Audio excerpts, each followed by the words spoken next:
ગંભીરા બ્રિજની ઘટના બાદ નર્મદાનું તંત્ર હવે એક્શનમાં આવ્યું છે। નર્મદા નદી પરનો બ્રિજ ભારે વાહનો માટે બંધ કરવામાં આવ્યો છે।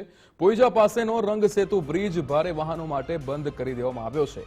પુઅર કન્ડિશનમાં બ્રિજ હોવાનું માર્ગ મકાન વિભાગે સ્વીકાર્યું છે। લોડ ટેસ્ટ ન થાય ત્યાં સુધી ભારે વાહનો માટે બ્રિજ બંધ રહેશે।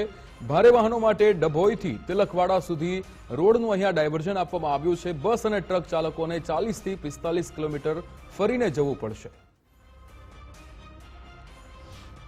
જે ગંભીરા બ્રિજ જે તૂટ્યો એની અંદર 19 જેટલા લોકોના મૃત્યુ થયા છે। એ બ્રિજને તૂટવાના કારણે સરકાર અત્યારે એક્શનમાં આવી છે।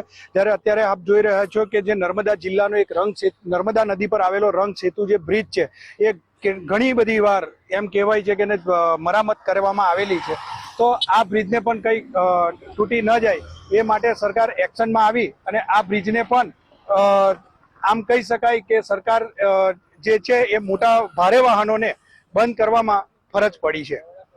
આશીષ પટેલ, ગુજરાત ફર્સ્ટ ન્યૂઝ, નર્મદા।